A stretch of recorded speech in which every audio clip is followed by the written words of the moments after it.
Here at A-Corp Media, we offer a place where you can civilly discuss politics from national issues to local elections. This is In the Arena.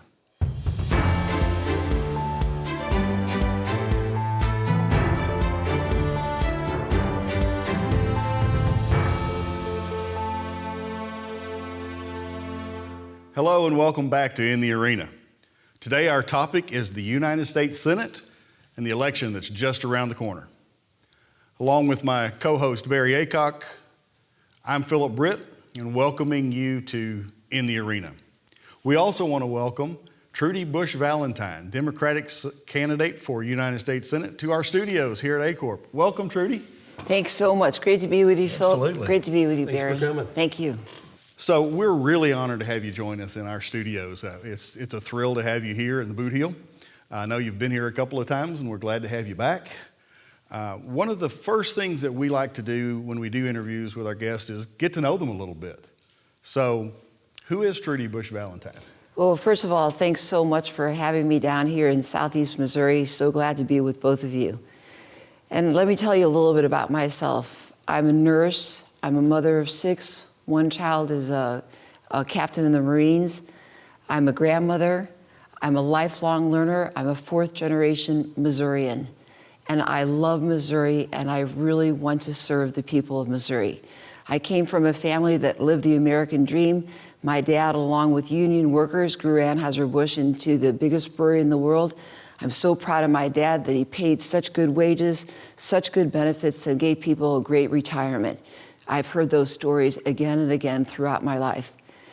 I also am so grateful to my parents because they taught me that to whom much is given, much is expected. And that's really what my life has been about, serving others. I became a nurse after my little sister died. I worked with abused and neglected children. I've worked in hospice. I became an EMT. I've been in the leadership position at a nursing school in St. Louis that I love. So I've been in nursing all my life. Trudy, I don't want this to be the typical political interview, so I want the viewers to get to know Trudy Bush Valentine. So at what age, when you woke up in the morning and realized that your family owned that little factory in St. Louis that produces beer? You know, I don't know when I really thought about that, but I knew at the age of 13 that I wanted to start working in hospitals, and I became a candy striper. I guess I just knew that my dad was a really good man. He was a leader of a great company, and he worked with the people that work with him. And I've always respected him for that. And my mom wanted kids that behaved well, that had good manners, that were polite and kind to everybody. And every day we always said prayers for those kind of things and always to be grateful to for everything we had.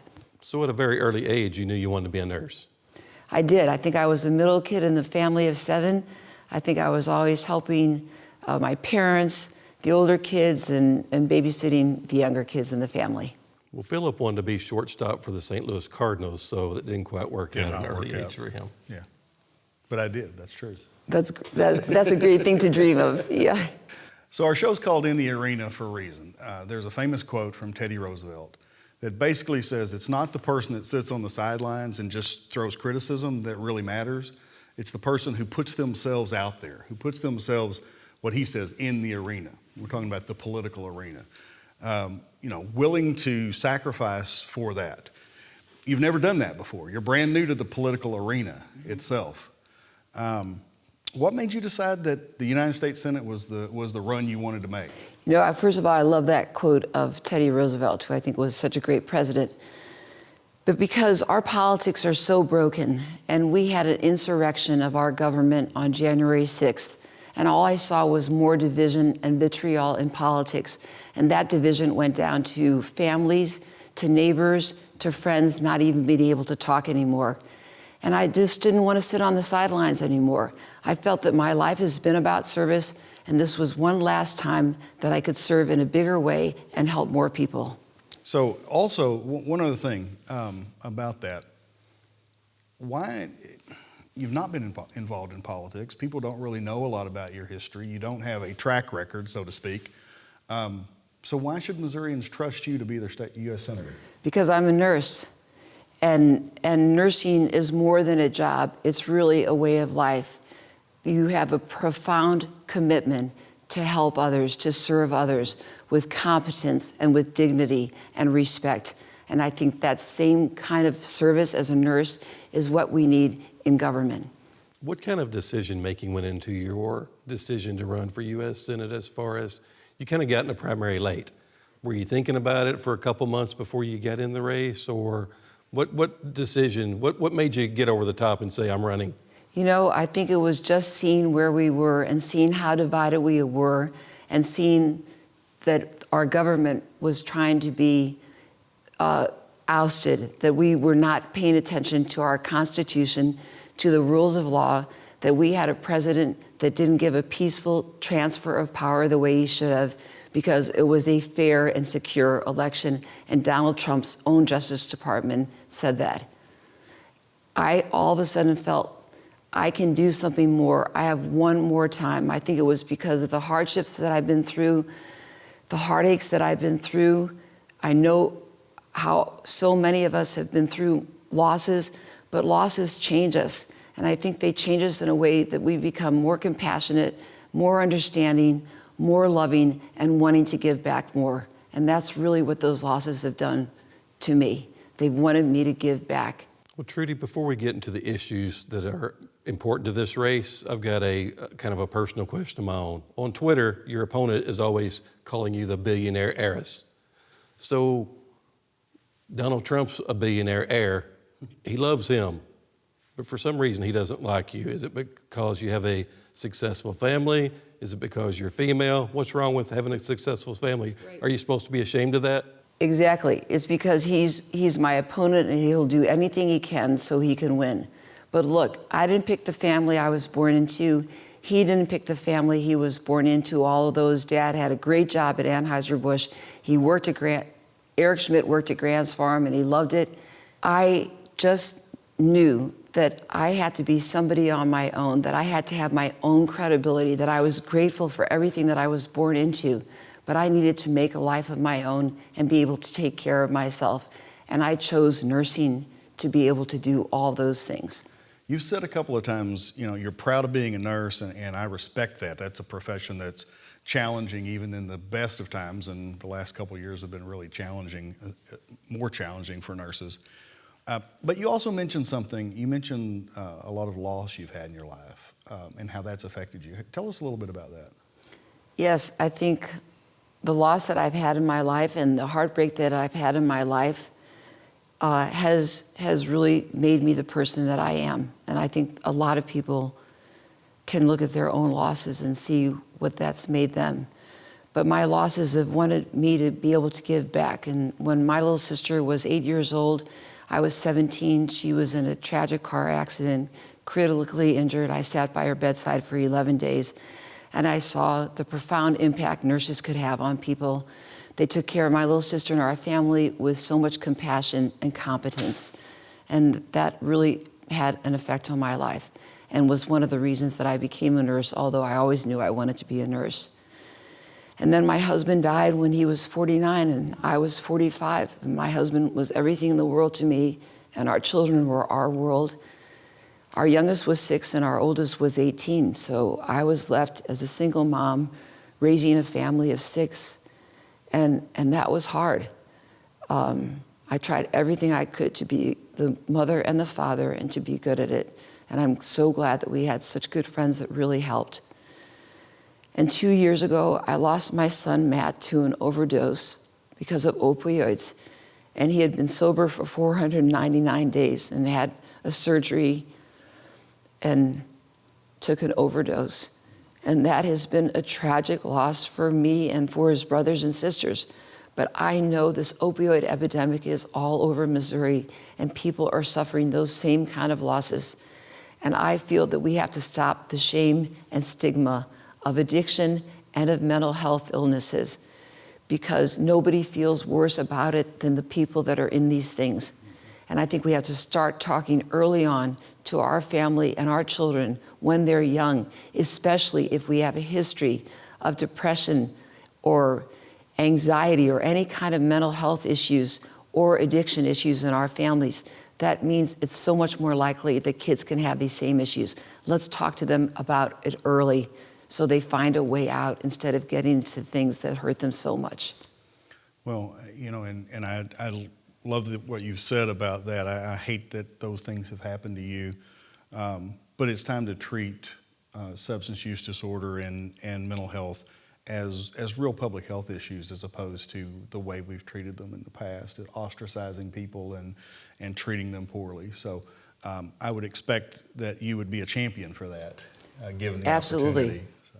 It just goes to prove, too, that it can happen in any family at any time, and it is happened to every Missouri family all the time now.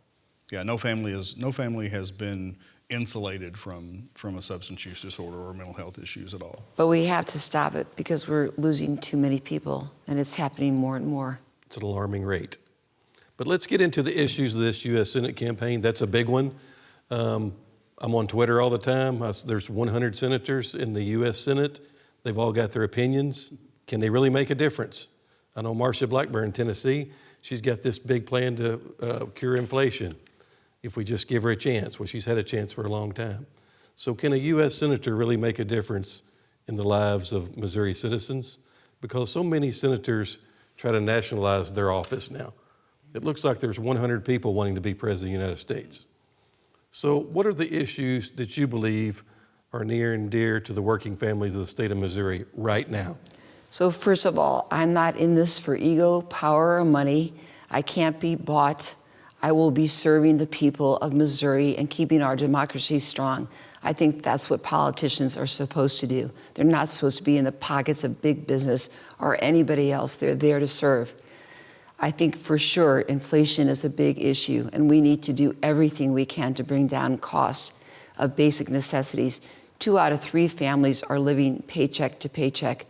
But this issue of inflation is happening all over the world, and it didn't happen overnight. We've had supply chain issues. We've had a pandemic that's affected the world, and we also have had a war between Ukraine and Russia, and we're trying to support Ukraine. We need to do everything we can to bring down the cost. I will do that as much as possible. I think these big companies that have made a ton of money selling their products during COVID have to cut costs for everybody and bring down the cost of basic necessities. That's a good point. Inflation's also happening in Poland, all over Europe, and Joe Biden's not the president of those countries, and it's still happening. So you're not going to be the U.S. senator for other countries, Canada. Name your country, inflation's taking place, interest rates are going sky high. But what can a U.S. senator do to help the working families of Missouri to decrease this hurt that they're going through? We can bring down the cost of prescription drug prices, and we had the chance to cap insulin at $35 a month, but Republicans weren't for it. When I'm traveling all around Missouri, and I've been all around Missouri, people are talking about the cost of prescription drugs, and that is hurting them badly. We need to bring those costs down. We need to bring down the cost of health care. I'm really familiar with health care. I've been at it both from the inside and from the outside. It's a hard system to navigate.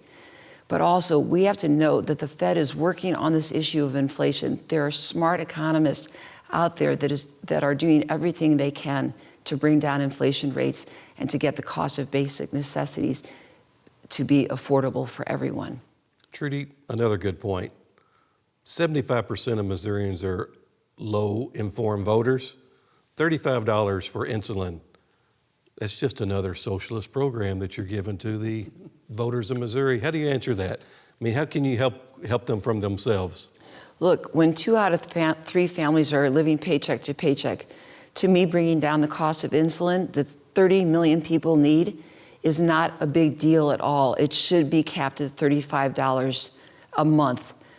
Because people are having to choose between groceries and buying insulin. That should not have to happen in American lives.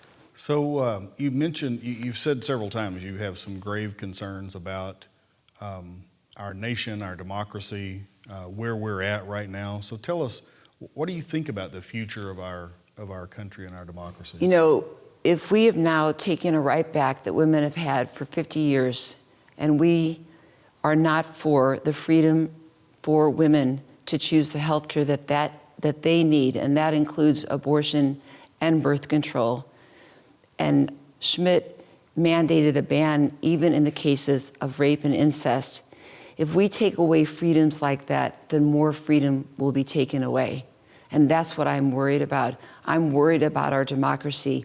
I'm worried about a peaceful transfer of power that should have happened between President Biden and former President Trump. Our votes count, and they're significant. Voting keeps us a democracy. I hope all Missourians will get out there and vote to keep our democracy strong. And I promise I will be nobody's senator but Missourians, and I will try to take care of Missourians the way I took care of people when I was a nurse. I care that much. Well, Trudy, speaking of your opponent, he's tried to sue every school system in the state of Missouri. Who is he really mad at? Because he's mad over the mask mandates, and if I remember right, President Donald Trump and Governor Mike Parsons are the one who really allowed these mask mandates to happen. So who's he really mad at? I don't know who he's really mad at, but the mask mandates were very, very important during COVID. And that was just a respectful thing to do, to wear a mask. And children still should have worn masks. Look, when he was suing over mask mandates in public schools, I was giving out hundreds of COVID vaccinations. Children could get COVID. Some children died of COVID, but he never thought about the next step, which meant if children went home with COVID, they could give COVID to their grandparents, to people that had suppressed immune systems, and the people who were going through cancer treatment. There's a next step to everything, and I don't think Schmidt thought about that at all. I think there's another issue that's near and dear to Missourians' heart is the selling of farmland to the Chinese. And your ads state that Eric Schmidt voted for that on more than one occasion, or he supported it. So you're here in the Bible Belt, but you're also here in the breadbasket of the state of Missouri. Big agriculture is done here. We grow almost every crop, the most diverse part of Missouri. How does Eric Schmidt really stand on the selling of farmland to the Chinese? Well, he voted not once but twice to sell 146,000 acres of Missouri farmland to communist China. And that puts our country at risk. It's a threat to our country. It's a threat to our food supply. I've owned a Missouri farm for over 30 years. I will always put Missouri farmers above Chinese profits, and I will always try to make sure that Missouri farmland is owned by Missourians. I remember being in the House, in the State House, when they were voting on some type of law to stop the sale of Chinese farmland, and I think it was 0.5% of our acres could be sold to a foreign investor. But I think the day that they voted, we were already over 0.5%. So a lot of these laws don't even have any teeth to it because we were breaking the law the day that we voted. And I actually think Eric Schmidt was in the Senate at that time. So I think that's what the problem is with voters in Missouri. They really don't take politicians serious anymore because the laws don't really stand up to what's already going on. And with the Chinese farmland steal, I think our Missouri farmers are looking for a new candidate, and you could be that candidate. And I hope so. And this is a bipartisan issue. This isn't just a Democratic issue. This is a Republican issue. And people all around this country are talking about the land that's been bought by foreign companies. But China is a threat to the United States, and they certainly should not have land in America, particularly farmland, that they should own. Well, how do you feel about the tariffs that President Trump put on against China for our soybeans and all of our commodities? It kind of ruined our global markets that farmers have grown for 50 years. We finally got to this global market. We could sell our commodities, and within 2 or 3 years, he ruined it with these nasty tariffs. But the last 2 years, we've kind of had record commodity prices, and the tariffs are still on, which is kind of a paradox that I never thought would happen. I thought when President Biden took office, he would take the tariffs off and commodities would go sky high. Well, they went sky high without the tariffs being off. How do you feel about tariffs? Tariffs I think that it was good for a while that we had to bring down the cost, but I really think that the United States has to be much more efficient on their own, and that we need to create more manufacturing jobs, more businesses, and we need to be raising our own beef and pork and poultry, and we cannot depend on another country to do that for us or to bring that in for us. We have to start being more self-sufficient. That would fix a lot of supply chain issues, wouldn't it? I think it certainly would. And Missouri showed during that time that we could feed Missourians. So one thing, you're in the boot heel. Barry calls it the breadbasket of Missouri, but we produce about as much as any small region in the entire country. But we tend to feel like that people who are elected statewide tend to forget about us. What would you say to someone like us who live in the boot heel of Missouri, who tend to think that folks from St. Louis and Kansas City and Jefferson City don't think about us when policy is being set? How do you convince us that you do care about us and you won't forget about us when you're in Washington, D.C.? I will care about you when I'm in Washington, D.C., and that's why in the past few months I have traveled all around Missouri, listening to people's issues, listening to their concerns, their hopes, and their dreams. And I have learned so much from that, and I will continue learning. And I will have an open door to my office and an open phone so I can hear more about what's going on. I've gotten to know a lot of the state senators, the state reps, the mayors. They are going to know their constituents better than me. They will always be able to call me. But when I come back to St. Louis and to Missouri, I will still try to get around Missouri and meet people and talk to people, because that's where you learn the most. It's by listening. That's how you can lead the best, is by really knowing what's going on with the people that you are serving. Trudy, these are really serious questions in serious times, but I think the people of the state of Missouri like to get to know their candidates better than just talking points. So what's Trudy Bush Valentine's favorite food? Oh, so my favorite, dinner that my kids always loved was chicken, green beans, rice, and also stewed fruit. That's still our go-to dinner. What's your favorite Anheuser-Busch product? Oh, Busch Light. How many times have you been on the tour of the Anheuser-Busch facility when your family still owned it? Well, when Dad was still the president, we could go down there and walk around and go through the brew house and see the bottling plant. That was so great. We all loved it. Were you always amazed when you went in? I was amazed every time by how the buildings looked. They're historic buildings down in Anheuser-Busch in St. Louis, that everything was so clean and so perfect, that this beer was made with so much love and so much care and with all natural ingredients and quality ingredients that my dad was demanded that he had to have those. Beer is still brewed, Anheuser-Busch beer is still brewed that same way, with quality at the utmost top of everything that they do. With Missouri rice, probably. With Missouri rice. So Grant's Farm, I've took my kids to Grant's Farm. It's been several years ago, but that's a very educational place for children, and I know it's near and dear to your heart. So tell us about the evolution of Grant's Farm, you being the owner. So my grandfather built Grant's Farm, and then my father took over, and I was lucky to grow up there with 6 siblings. We all worked around the farm, work with the animals, work with the people that were working there, knew all the employees well. A lot of people lived on the property. And Anheuser-Busch, my dad started in the 60s to open Grant's Farm to the public, which was just great. He wanted to share everything that was there, all the animals that he loved, with others. And then Anheuser-Busch took over tour operations, guest operations. 11 months ago, they decided that they did not want to do that anymore.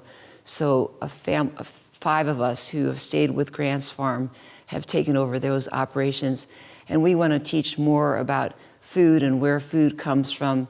We want people to have these experiences with animals, a connection with animals, with nature, and with each other. And I'm so happy that so many of those things can happen at Grant's Farm. It truly is a family atmosphere there at Grant's Farm. The kids can, there's so many educational things to do there. And there's free samples for the adults, or there was when I was there. And that's still happening. Well, thank you, Trudy, for joining us today in the arena. It's been a pleasure, and I hope it's been good for you as well.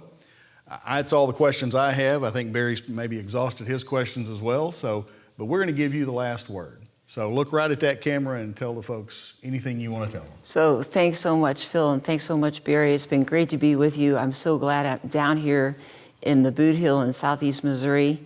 I can't wait to see your farm. Our country is at a crossroads, and we need to come together and work together. Republicans, Democrats, and independents. We need to stand for compassion, for truth, for dignity, and for integrity. And we must protect and defend our democracy with everything we've got. I hope I can earn your vote, Missouri. I would love to serve you. I would love to work for you. Please get out and vote on November 8th. Thank you so much. Well, that was great, Trudy. Thank you so much. And thank you for joining us. Thank you also for joining us in the arena. We're glad to have you back. And don't forget, November 8th is Election Day. Make sure you get out and vote.